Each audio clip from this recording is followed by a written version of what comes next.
Akshan, the Rogue Sentinel. You'll find him in the eastern parts of Shurima. He prowls about, looking to take down those who put the hurt on others. His weapon, it's a strange one, is put to good use. He carries out his task unflinchingly and is quick about it. Akshan grew up on the mean streets of Marwi.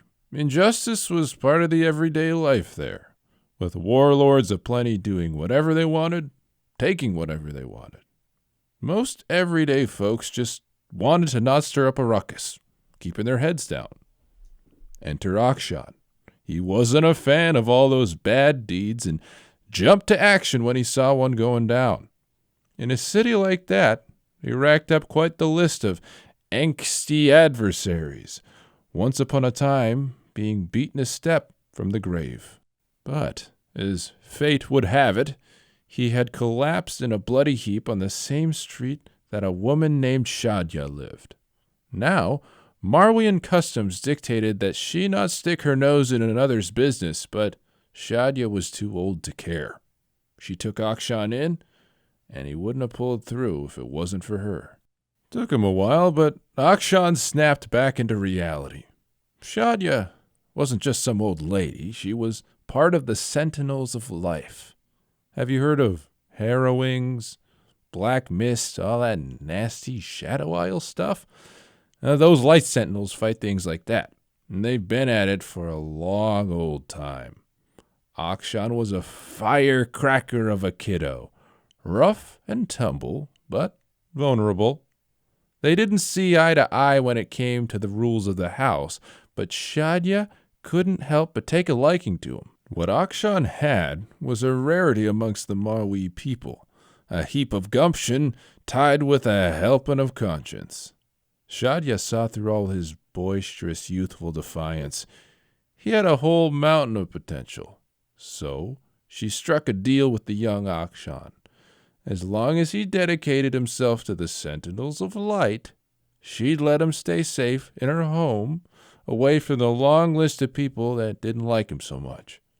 They bonded over Shadya's teachings, the school of the ins and outs of how to go about as a lone sentinel. Little Akshan from the rough streets of Marwi grew up into bigger Akshan, genuine kicker of asses. As Akshan became better at tussling, he could see that Shadya had a growing something that troubled her. Finally, Shadya divulged what was giving her grief. A harrowing was nigh, and it was a big 'un. All sorts of ghoulies and ghosties from the Shadow Isles were a-comin'. The only way they could head all that scary stuff off was by fetching some ancient sentinel weapons. Unfortunately for them, they were somewhere buried deep down in Shurima's old ruins. If they wanted to stop the world from being all spookified, they'd have to find some way to get those weapons pronto. Turns out the local warlords had beat 'em to the punch. They'd gone ahead and snatched 'em up for their own purposes. Shadya begged him to turn him over, what with the literal apocalypse on the horizon, but warlords did as warlords do, hold on to those weapons for their own personal use. Shadya and Akshan had to get by with whatever weapons they had on hand, but there was one weapon that wasn't like the rest in their collection. Akshan found a rather shiny-looking gun, one that definitely leave an impression. Before he even knew what he'd got a hold of, Shadya nabbed it and told him he could never use it. It was called the Absolver. It was a magic gun with magic powers. If you killed someone with it, whoever they had recently killed would be brought back to the living. Shadya was of the opinion that it was best not to interfere with living and dying, as that was fate's job.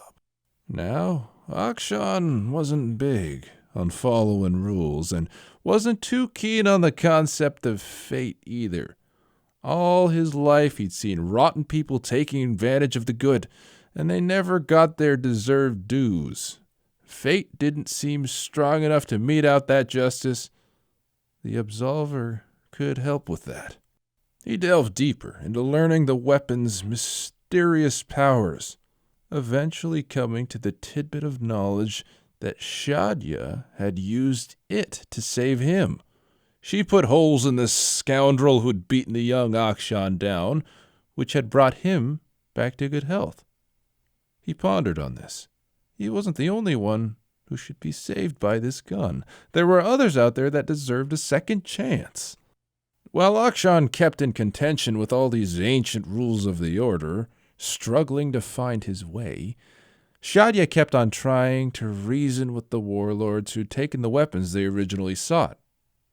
All that pestering irked those warlords, culminating in one somber day when Akshan came home to find Shadia murdered in the same street she had found him in all those years ago. Akshan set out into the unforgiving desert, burdened with a new purpose. The Absolver and him were going to avenge Shadia. He didn't know which warlord had ended his adopter's life, but he would pick him off one at a time till he found the one that did.